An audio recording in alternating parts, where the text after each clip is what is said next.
Nigel, Jen and myself delivered the training yesterday. Nigel led it, I supported him.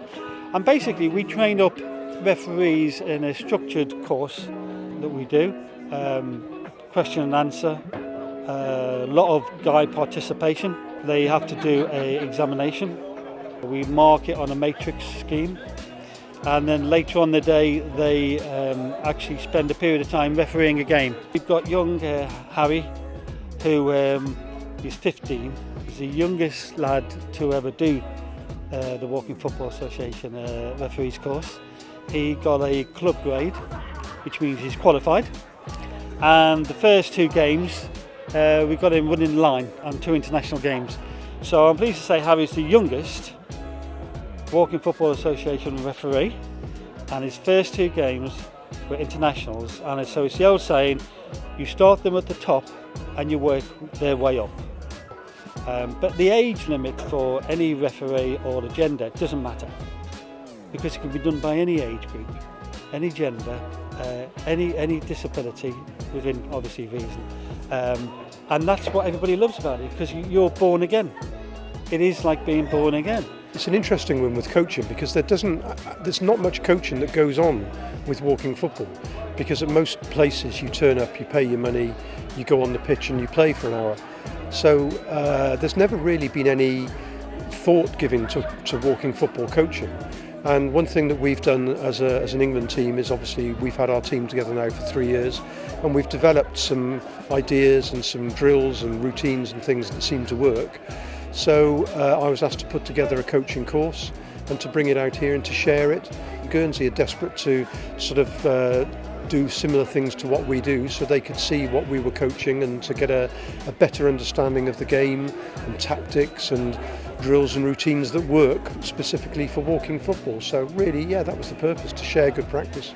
It's young, it's thriving, people are enjoying it, it's growing. And it'll grow more, and it'll go. I think it'll go the same way as everybody else in the world. It'll get more support, get bigger, it'll get more sponsors, and it's not just a football; it's a social aspect of it as well. So it's only going to get bigger and better. You know, we know that the game is traditionally aimed at the over 50s, but we spend quite a bit of time talking about. How other groups and how we could get other people involved, because walking football is an incredibly inclusive sport, and it doesn't have to be just for over 50s. It could be for younger people, rehabilitation, stroke sufferers, people with Parkinson's, etc., etc. As you've seen from today, everyone's just so thrilled to be back playing. This is the first international game that we've played for virtually 2 years now, so everyone's thrilled to get back to it.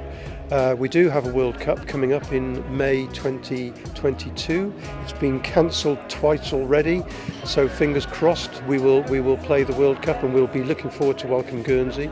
We just want to help to develop the game at grassroots and in other countries. We've been very lucky to go to other countries and help them to develop the game over there, and we want to keep doing that. We want to keep spreading the word and getting more people playing this game, because it's just such a fantastic sport. You talk to any of the players, as I'm sure you have, and they're just thrilled at their age to be out here still playing walking football, playing competitive, playing for their country. It's just a thrill to be involved in the sport, it really is. Today we had some great games, and there was a lot of banter, a bit of physicality which we had to get rid of, and a bit of running which we had to get rid of. But people really they just really enjoy it. I've been playing walking football now as well as managing. I still play, and I've been doing that for 7 years, and I actually holiday in Guernsey every year for the last 20 years, would you believe?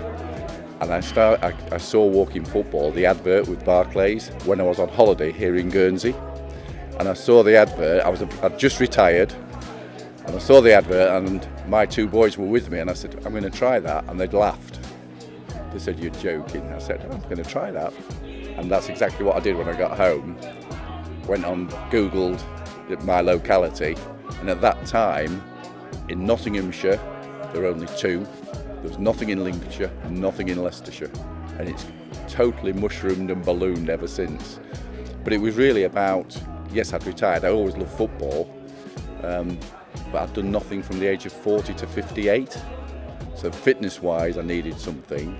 I've tried all sorts of other things, gym, biking, not stuck with any of it. So I thought, well, it's worth a try.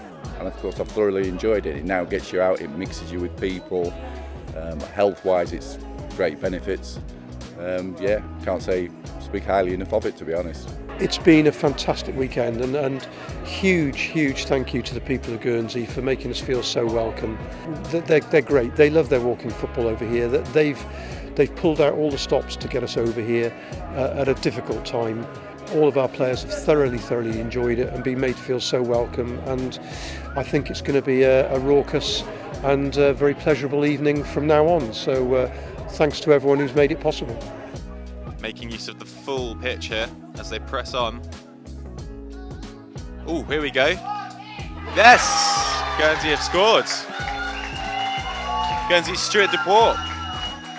One final thanks really, Olly, is to you and your crew, because all the guys are sat in there, and girls are sat in there now watching the walking football matches, and the quality on the screens is just fantastic. And we've heard from people in the UK, and we've actually had a text from someone in Italy to say that the quality of what was shown today was just fantastic. It's the best walking football that they've seen streamed live. So a big thanks to you and your crew for sorting that out.